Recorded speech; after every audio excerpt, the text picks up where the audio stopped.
বেরেলভীদের আর একটি আকীদা হচ্ছে যে নবীগণ এবং ওলি আউলিয়া সারা পৃথিবীর নিয়ন্ত্রণ করেন, সারা পৃথিবীর নিয়ন্ত্রণ করেন।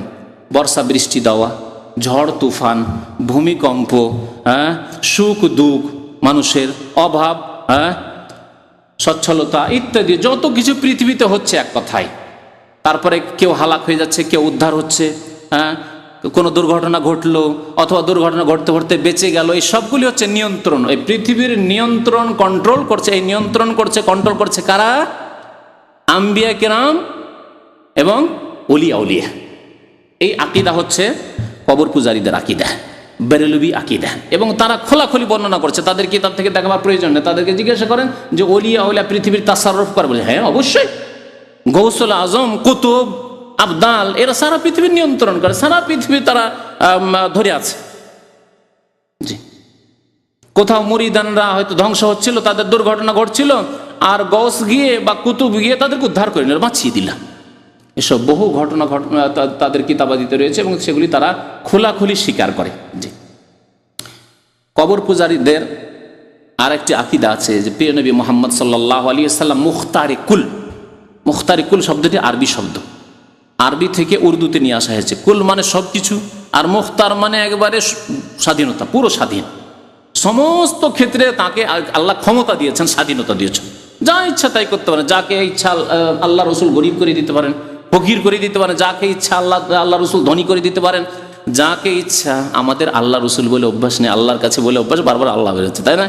কিন্তু তাদের কথা হয় আল্লাহ রসুল যাকে ইচ্ছা গরিব করতে পারেন, যাকে ইচ্ছা আল্লাহ রসুল ধনী করতে পারেন, যাকে ইচ্ছা আল্লাহ রসুল ধ্বংস করে দিতে পারেন, যাকে ইচ্ছা আল্লাহ রসুল গুমরা করে দিতে পারেন, যাকে ইচ্ছা আল্লাহ রসুল মুমিন করে দিতে পারেন, যাকে ইচ্ছা জান্নাতে দেবেন।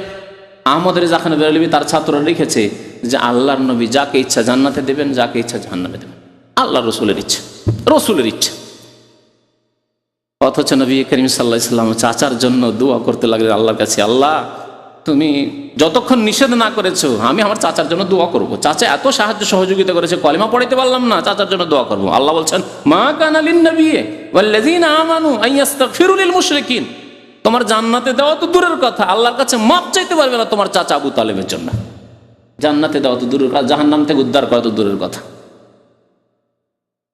নবী করিম সাল্লাল্লাহু আলাইহি ওয়াসাল্লাম বলছেন সবচাইতে হালকা আযাব হবে আমার চাচাকে। আর সে আযাব কেমন হবে? পায়ে দুটো খড়ম দেওয়া হবে। খড়ম বুঝেন? না আলানে খড়ম বা স্যান্ডেল জুতো দেওয়া হবে পায়ে। আর কিসের? না আলানে মিন্নার, জাহান্নামের আগুনের। ইয়াগলি মিনহুমা দিমাগহু।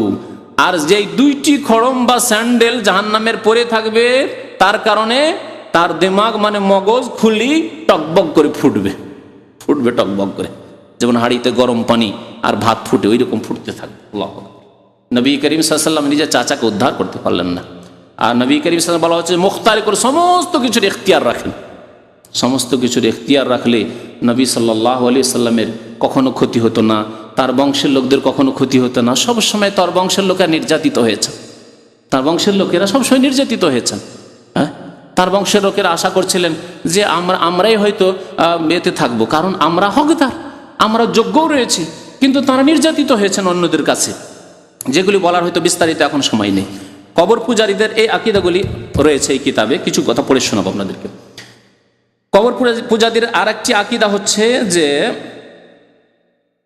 মুহাম্মদ সাল্লাল্লাহু আলাইহি ওয়াসাল্লাম মাটির তৈরি নন, মানুষ নন। তিনি কি? নূরের তৈরি, নূরের তৈরি। এই সম্পর্কে বিস্তারিত বলার সময় নেই। এই সম্পর্কে একটি বক্তব্য আছে, মাস 2-3 আগেই বক্তব্য করা হয়েছে, হয়তো 4 মাস আগে, যে নূর নাকি মানুষ, এই বিষয়ের উপরে একটা বক্তব্য আছে। নবী করিম সাল্লাল্লাহু আলাইহি ওয়াসাল্লাম নূর নন, মানুষ, এবং মানুষ হলেও তিনি সৃষ্টি সেরা। কিন্তু কবর পূজারীদের ভ্রান্ত ধারণা, মানুষ হলে মনে হয় সৃষ্টি সেরা হতে পারবেন না। আর যদি নূরের তৈরি বলে দিই, মাটির তৈরি হইলে তিনি তার মানহানি হয়ে যাবে। আর যদি নূরের তৈরি বলে দিই তাহলে আমরা বেশি সম্মান করে দিলাম আর তার মর্যাদা দিলাম না। নবী করিম সাল্লাল্লাহু আলাইহি ওয়াসাল্লাম এরকম বাড়াবাড়ির মর্যাদা দিতে নিষেধ করেছেন। লা তুতরুনি কামা আতরাতিন নাসারা ঈসা ইবনে মারইয়াম। আমার সম্পর্কে অতিরঞ্জন বাড়াবাড়ি করিও না, যেমন ঈসা আলাইহিস সালাম সম্পর্কে খ্রিস্টানরা বাড়াবাড়ি করেছে। আল্লাহর বান্দা ছিল, আব্দুল্লাহ ছিলেন তিনি, তাকে কি করে দিয়েছে তারা? ইবনুল্লাহ করে দিয়েছে, আল্লাহর পুত্র বানিয়ে দিয়েছে, বান্দাকে পুত্র বানিয়ে দিয়েছে। কুফরি করেছে তারা।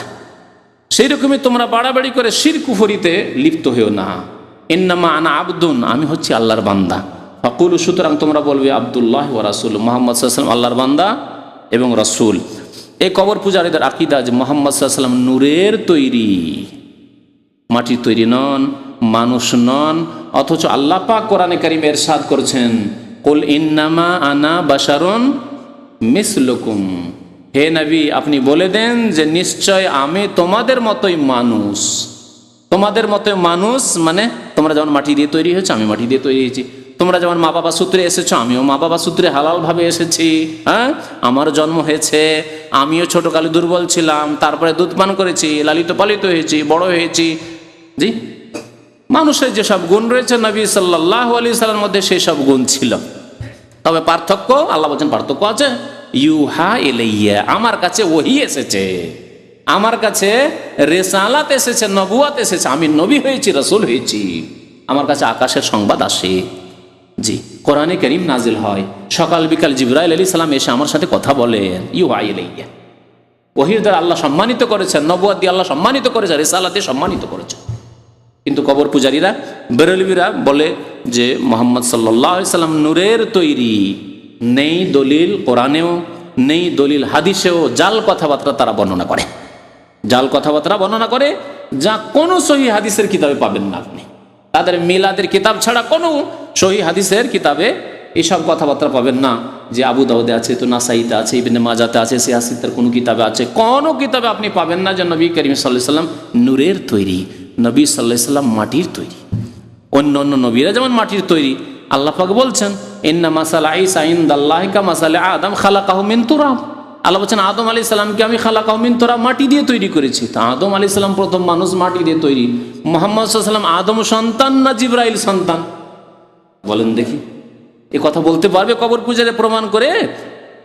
কারণ জিবরাইল বা অন্যান্য ফেরেশতাগণ তারা নূরের তৈরি, আর মুহাম্মদ সাল্লাল্লাহু আলাইহি ওয়াসাল্লাম মানুষ বংশের মধ্যে কুরাইশ বংশে জন্ম নিয়েছেন। মা আমেনা বাবা আব্দুল্লাহ, তাহলে বানি আদম, আদম সন্তানের মধ্যেকার একজন তিনি। জি, কবর পূজারীদের আর একটি আকীদা হচ্ছে ওয়াহদাতুল ওজুদ।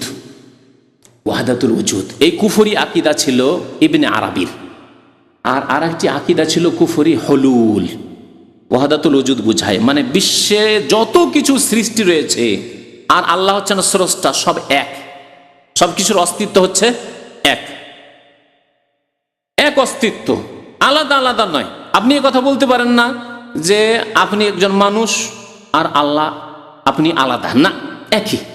সমস্ত সৃষ্টি জগতের অস্তিত্ব হচ্ছে একই অস্তিত্ব। সমস্ত সৃষ্টি জগৎ এবং স্রষ্টা খালেক সবার অস্তিত্ব হচ্ছে এক অস্তিত্ব, ওয়াহদাতুল ওজুদ। আর এর নাম এই কবর পূজারে বেরেলভিরা, সুফিরা বলে থাকে, এর নাম হচ্ছে তৌহিদ। তৌহিদ মানে একত্ব, সবকে এক করে দিলাম। মানুষ, সুর, কুকুর, বানর আর আল্লাহ সবের অস্তিত্ব হচ্ছে এক, এর নাম তৌহিদ তাদের কাছে। জি, এই জন্য তাদের আকীদা হচ্ছে যে আল্লাহ সর্বস্থানে বিরাজমান আর সব কিছুতেই বিরাজমান। এটি হচ্ছে ওয়াহদাতুল ওজুদের কথা, যে সমস্ত পৃথিবীর অস্তিত্ব হচ্ছে একই অস্তিত্ব। আকাশ, জমিন, বাড়ি ঘর, মানুষ, ডাকাত, আশ্রিগাল, কুকুর, পাখি, পশু, যা কিছু, গাছ পালা, আল্লাহ, হ্যাঁ, সমুদ্র, পান, মাটি, সব কিছু হচ্ছে একটি অস্তিত্ব। আল্লাহ পাক তাহলে প্রত্যেকটি বস্তুতে রয়েছে। এর অর্থ হচ্ছে কি, আল্লাহ সব কিছুতে রয়েছে। সমুদ্রে আল্লাহ রয়েছে, গঙ্গাতেও আল্লাহ রয়েছে, যমুনাতে আল্লাহ রয়েছে। তাহলে যমুনাতেও আল্লাহ, গঙ্গাতেও আল্লাহ। তাহলে হিন্দুরা যে গঙ্গা যমুনার পূজা করেছে তারা তো ভুল করে না, আল্লাহরই ইবাদত করছে, তাহলে ঠিক না? আচ্ছা, তারপরে সব কিছুর অস্তিত্ব যখন এক আর সব কিছুতে আল্লাহ রয়েছেন, তাহলে দুর্গা, সরস্বতী, প্রতিমা, পুতুল, তাতেও আল্লাহ আছে। কবরেও আল্লাহ আছেন, তাহলে কবরে সিজদা করে যারা, প্রতিমা সিজদা করে, পুতুলকে সিজদা করে, তারাও তো আল্লাহর ইবাদত করে। তাহলে ওয়াহদাতুল ওজুদের শেষ পরিণাম হচ্ছে যে হিন্দুদের ধর্ম ঠিক, এমনকি সারাপীদের যে কোনো ধর্ম আছে, যা কিছুর পূজা হচ্ছে, গাছের পূজা হোক, আর পানির পূজা হোক, আর পাহাড়ের পূজা হোক, পর্বতের পূজা হোক, যা কিছুর পূজা হোক, সবই যেন আল্লাহর ইবাদত হচ্ছে। এই জন্য তাদের কিতাবে বহু কথাই রয়েছে। তারা বলছে যে তুমি যে সেই আমি, আল্লাহ তুমি যে সেই তো আমি, আল্লাহ তোমার আমার মাঝে কোনো পার্থক্য নেই। আবার কখনো কখনো বলছে যে আহমদ সেই আহাদ, যে আহমদ সেই আহাদ, অর্থাৎ যে মোহাম্মদ সাল্লাল্লাহু আলাইহি ওয়াসাল্লাম আহমদ, আর তিনি তো আহাদ, মানে তিনি তো আল্লাহ। জি, এটা হচ্ছে ওয়াহদাতুল ওজুদের আকীদা। আর একটি আকীদা তাদের হচ্ছে হুলুল। একটু পার্থক্য। হুলুল মানে আল্লাহর অস্তিত্ব আর সারা পৃথিবীর সৃষ্টির অস্তিত্ব এক নয়, কিন্তু আল্লাহ পাক রব্বুল আলামিন বিশেষ বিশেষ সৃষ্টিতে অবতরণ করেন, এমনভাবে ঢুকে যান যে বিলীন হয়ে যান, একাকার হয়ে যান। হুলুলের উদাহরণ হচ্ছে, আপনার কাছে চিনি ছিল আর পানি ছিল, চিনিটা আলাদাই ছিল, ঠিক না? যতক্ষণ চিনি আলাদা ছিল বলছেন এটা চিনি আর এটা পানি, আর এটা হচ্ছে চায়ের পাতি, ঠিক আছে? বলছেন না 3 রকম জিনিস। চিনিটা যখন দিয়ে দিলেন ওতে, কিছুক্ষণ পরে চিনি গলে গেল, তারপরে যদি আপনাকে বলা হয় যে ভাই চিনি কোনটা বলেন তো, বলতে পারবেন? চিনি পানিতে একাকার হয়ে গেছে, গলে গেছে, এখন এটার নাম হুলুল। এটা হচ্ছে হুলুল, একাকার হয়ে যাও। আচ্ছা, তারপরে চাটা দিলেন, চাটা দেওয়ার পরে রং হয়ে গেল, সাদা ছিল রং হয়ে গেল, আর চায়ের পাতিটা যেটা সেটা উঠিয়ে ফেলে দিলেন, তারপর এর নাম কি থাকলো? চা হয়ে গেল। আর পানীয় থাকলো না বা শরবতও থাকলো না, তার নাম হয়ে গেল চা, মিক্সচার হয়ে যাবে। এটি হচ্ছে হুলুল। তো তাদের আকীদা যে আল্লাহ পাক রব্বুল আলামিন নাকি বিশেষ বিশেষ ওলি আউলিয়ার মধ্যে, নবীর মধ্যে হুলুল করে যান, একাকার বিলীন হয়ে যান। আর এটা হয়েছিল মানসুর হাল্লাজ। এই যে হাল্লাজের মধ্যে হয়েছিল। তাই হাল্লাজ কি বলতো? আনাল হক, আমি হচ্ছি খোদা, আমি হচ্ছি সেই হক, সেই হক, সেই আল্লাহ আনাল হক। ওলামার দেখলেন এই তো বড় কাফের, এর চাইতে বড় কাফের তো ফেরাউন না, এর চাইতে বড় কাফের তো কার্ল মার্কস না, এর চাইতে বড় কাফের তো আবু জাহল আবু লাহাব না। তখন ওলামারা ফতোয়া দিলেন যে মুরতাদ হয়ে গেছে, আর মুরতাদ হওয়ার কারণে তাকে বাগদাদে জবাই করা হয়েছিল। ইসলামিক দণ্ডবিধি তার উপরে কায়েম করে তাকে জবাই করা হয়েছিল। আর আমাদের দেশের কবর পূজারী এই বেরেলভিদের মধ্যে এমন কিস্সা কাহিনী আছে যে সত্যি সে আল্লাহকে পেয়ে গেছিল। এই হুলুল আকীদা যেহেতু তাদের, সত্যি আল্লাহকে পেয়ে গেছিল, এই জন্য জবাই করা হয়েছিল। তার প্রত্যেকটি গোস্ত থেকে আল্লাহু আনালাহের আওয়াজ আসছে। আছে না তাদের কিতাবে?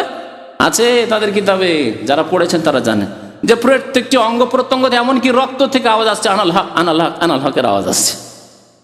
এই আকীদাগুলি হলো বেরেলভিদের আকীদা, বেরেলভিদের আকীদা। জি, এখন সময় শেষ হতে যাচ্ছে, সেই জন্য এখন তাদের আকীদা সম্পর্কে আর বেশি কিছু না বলি, আরেকটি আকীদার কথা বলি। বেরেলভিদের আরেকটি আকীদা হচ্ছে যে মৃত ব্যক্তি শুনতে পায়, মানুষ মরে যাওয়ার পরে শুনতে পায়, কবর থেকে শুনতে পায়। আর বিশেষ করে ওলি আউলিয়া হলে তো শুনতে পায় না, না শুনলে সাহায্য কেমন করে করবে? তো এই আলোচনাটা আংশিকভাবে চলে এসছে। তো তাদের মৃত ব্যক্তিদের সম্পর্কে আকীদা হচ্ছে যে মৃত ব্যক্তিরা শুনতে পায়, সুতরাং আমরা ওলি আউলিয়াকে শোনাই, তারা আমাদের কথা শোনে এবং আমাদের দরখাস্ত শোনার পরে আমাদের মনের কামনা বাসনা পূরণ করে।